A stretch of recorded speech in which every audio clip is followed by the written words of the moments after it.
Morning. Let's get into some more motivation. Alright, today we're going to be talking about building and being a salesman. So if you're interested in that, stick around. So I really like these two ideas for any entrepreneur, anyone really trying to do anything with their lives. Is the two most important skills to have is be someone who's building something, starting a business, and also be someone who's able to sell.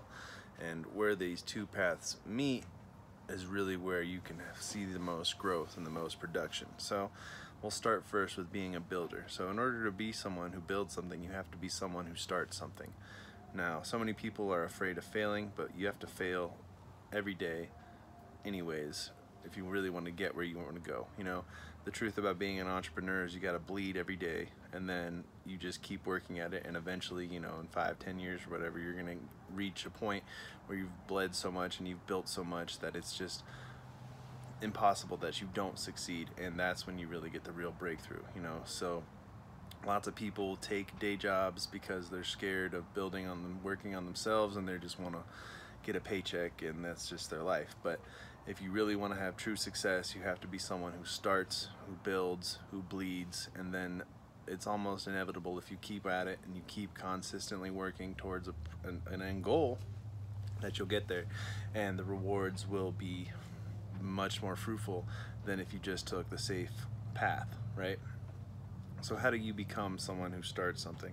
How do you get the self-confidence to start things? So I've looked into this a lot. I've read lots of books on it, and it's my take. Of course, I'm kind of a biased person because I fucking start shit every day. I build a new business almost once a week, and it's not like an ADD thing. It's actually part of my business for Paper Lead Agency.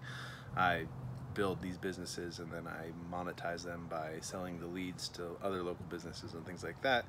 And that's not just one. I also own, you know, multiple other businesses. I own a wood business where we build furniture and sell wood sculptures. I'm a professional chainsaw carver, so I have to start and do things every day or else I don't get paid. So I really have built that into my life. But as I said, I'm biased. But how it all really starts is you have to get confidence in one area. I don't care what it is. It could be video games, it could be cooking, it could just be reading, really. You know, it can be anything.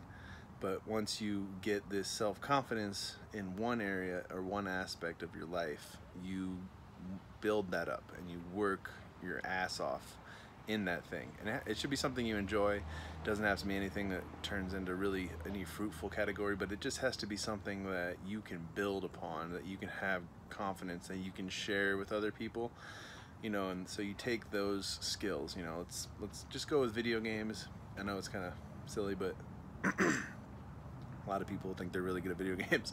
So you take those skills, right? You work really hard at playing these games and beating everybody else in the game or whatever at it, and then you take that little bit of confidence that you have and you plug it into the other world. You know, a lot of great SEOs that I know are just hardcore video gamers, and they did it because they really liked the idea of gaming the system. You know, they really liked the idea of breaking down, you know, each level and then getting to the next level. And you know, life is kind of like that too. You know, if you ever played Mario, you die a lot, but you keep going, and every time you get to the next level, something is harder and something gets harder, but eventually you win. And that's really what being a builder is all about. So you build and build and build, and you get knocked down, you just don't quit. But you have to be somebody who starts things first. So when you're starting, like I said, find one thing that you're confident in. One thing. It can be anything. It can be the best dog groomer, you know, you can be a fantastic mustache grower or whatever it is. But then you start and you build on that, and you start talking to people about it, and you start showing people what you're good at and how you are good at this thing. And you don't talk to negative people. You don't deal with bullshit people that are going to put you down, or in your family that are going to give you a hard time. Go to the easy wins, go to the easy gratification and the easy success stories, because like I said, you're trying to become someone who starts things, and it starts by you starting on what you're already good at, and you build upon this, and you build that self-confidence. You put one Lego on top of the other, and eventually you're going to have an Empire State Building. So once you've gotten this confidence and you've been able to, you know, I recommend start talking to people about it, because you're gonna be able to talk about things that you're interested in, and it doesn't matter if anybody doesn't want to hear you. If you start talking about it, you start building confidence, and then you're gonna take what you learn from this first project about you building on yourself, you know, and what you're confident in and what you're already good at and what you already enjoy doing, and then you're going to try something harder. Okay, you're going to try something you want to be good at, something that you're not good at yet, and you're just going to take the confidence from your first project and put it into the next, and you're going to take what you learn and you're going to put it into that. And when you do that, you're going to struggle, and whenever you struggle and you get burnt out, go back to the thing that you're really good at and that you really enjoy doing until you get a little bit more passion and energy, and then start again. But when you're someone who starts something, it doesn't start at the end. It doesn't start with the win. It starts with just putting the pen on the piece of paper. It starts with, you know, like yoga, just getting on the mat. It starts with just getting to the gym. It starts with just putting your shoes on and walking around, you know.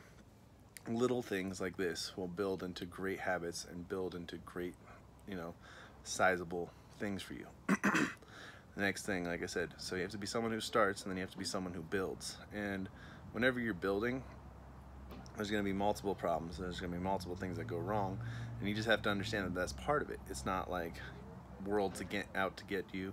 It's not like you suck or anything. It's just like that's how things go. You build it up, and then it all gets fucking washed away, you know, and then you have to start over again. But you have to understand that this is a process and you're learning. It's like whenever you're building muscle, you have to rip those muscles in order for them to grow back stronger, and that's what you're doing. You're getting a tough coat on. And I really have like multiple things that I've learned over the years. Is first, there's going to be the messy middle, right? So you're gonna start something, then you're gonna go into the next phase, which is gonna be the messy middle, where everything gets tangled up, everything gets confusing, and this is where you really should probably start like outsourcing or asking for help, finding a mentor, getting a coach or things like that to get through, or at least have someone you can console yourself in and figure out what you're gonna do. And then